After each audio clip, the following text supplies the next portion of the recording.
Okay बच्चों, NCERT book subject mathematics chapter 5 introduction to Euclid geometries को आज हम स्टार्ट कर रहे हैं।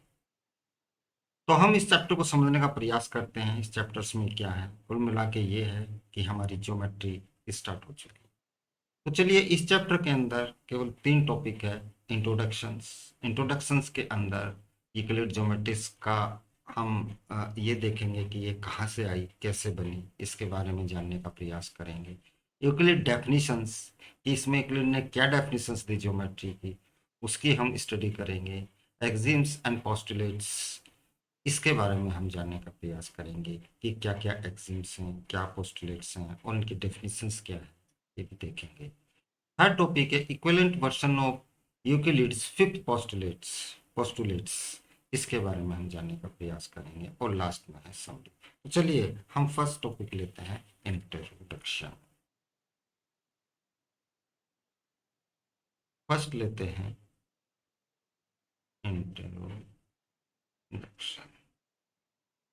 तो हम इस टॉपिक्स के अंदर ये देखते हैं कि ज्योमेट्री क्या है। एक्चुअली अगर हम ये देखें कि ज्योमेट्रिक्स का मीनिंग क्या है, तो ज्योमेट्री जो वर्ड्स आया ये ग्रीक वर्ड से, यानी कि जियो, अगर हम ये देखें जियोमेट्री, अगर हम इसको थोड़ा सा ब्रेक कर दें, यानी कि जियो प्लस के मैट्री, यानी मैट्री मतलब मैट्रियन, METRY, मैट्री। तो जियो का जो मतलब होता है, ये होता है अर्थ, और इसका मतलब होता है आपका मेजरमेंट।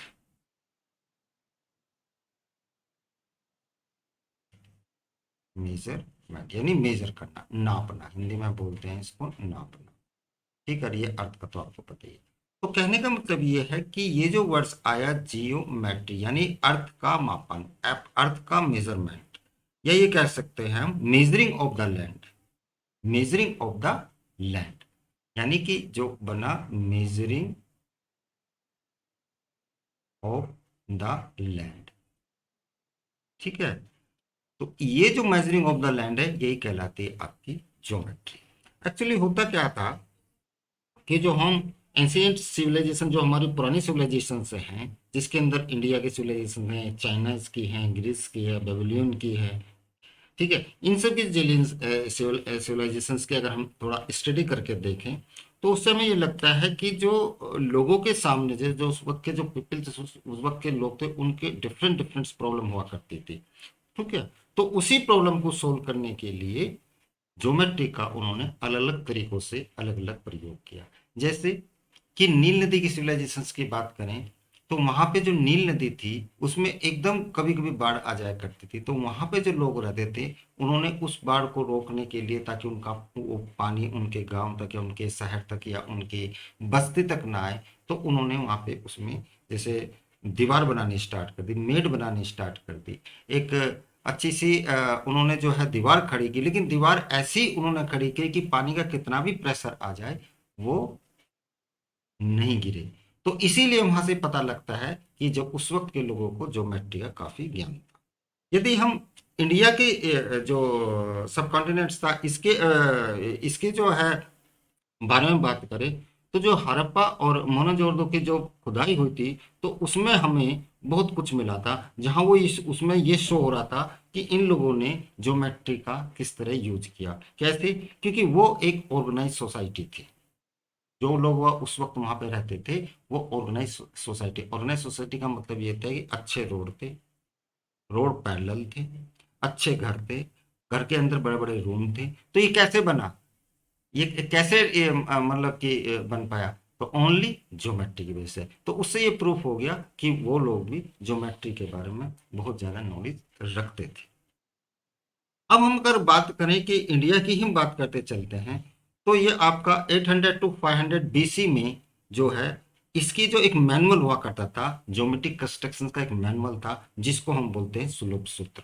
सुलभ सूत्र जो होते हैं, ये 8 सुलभ सूत्र पाए जाते हैं, बोध्यान, आपतांश, इस तरह करके ये 8 होते हैं। तो लेकिन हम यहाँ इतनी उसकी गहराई में नहीं जाते, इसका मैं एक अलग वीडियो बनाऊंगा जो कि विद मैथमेटिक्स को बिलोंग करेगा, और वहाँ पे इसको अच्छे से एक्सप्लेन कर दूंगा। तो सुलभ सूत्र, उस सुलभ सूत्र में जो है बहुत कुछ दिया हुआ है, बहुत कुछ कैलकुलेशंस है, बहुत कुछ कंस्ट्रक्शंस हैं, ठीक है। लेकिन यहाँ पे मैं एक छोटे से एग्जाम्पल्स में आपको बताऊंगा कि ज्योमेट्रिक्स का जो और स्टार्टिंग कैसे हुआ, उन सुलभ सूत्रों के अंदर ही कैसा है। एक्चुअली कि जो हमारे जो ऋषि मुनि थे उस वक्त यज्ञ करते थे, यज्ञ करने के लिए वेदी बनाया करते थे। ये वेदी इस तरह की होती है ना, वेदी पता है क्या होती है कि घर में आपने कभी हवन करते देखा होगा, तो आजकल तो आपके किसी बर्तन के अंदर ही वो डाल करके, रेत डाल करके और लकड़ी आम की रख करके वो यज्ञ करते हैं। लेकिन पहले क्या होता था, नीचे जो है उसको इस तरह स्क्वायर टाइप की एक वेदी बना देते, ईंट लगा करके, ठीक है, और इसमें डाल के हवन करते थे, जिसमें ऐसे ये जो है फायर होती थी, आग निकलती थी, यज्ञ अग्नि जिसको बोलते थे, ये इस तरह निकल।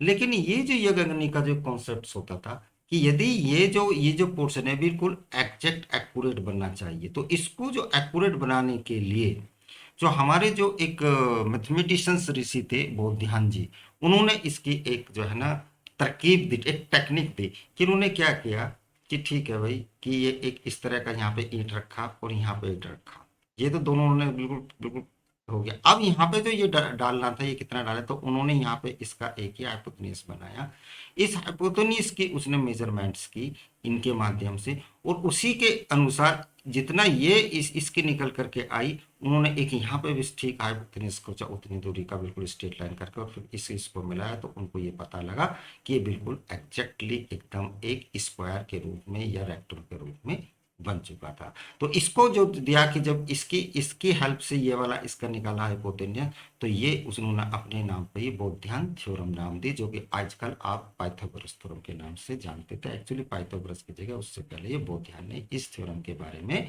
बता दिया, ठीक है। इस तरह करके धीरे धीरे धीरे धीरे बढ़े और यहाँ पे वो यज्ञ करने लगे, यज्ञ बड़ा सफल होने लगा, मतलब ये जो यज्ञ नीति बिल्कुल स्ट्रेट जाने लग गई। तो इस तरह कर करके डेवलपमेंट होता हुआ चला गया। क्या बोलते हैं आपका ज्योमेट्री का, ये ज्योमेट्री के कारण ही हुआ, ठीक है। अब यहाँ पे एक एक चीज जानने की है कि जो हम घर में जो करते थे वो स्क्वायर में, स्क्वायर फॉर्म में, या आप एक सर्कल फॉर्म में, या क्या करते थे, उन्होंने ये भी बताया, उसका भी एक ज्योमेट्रिकल रीजन बताया, वो मैं एक्सप्लेन नहीं करूंगा, काफी लंबा हो जाएगा, कंफ्यूज हो जाओगे।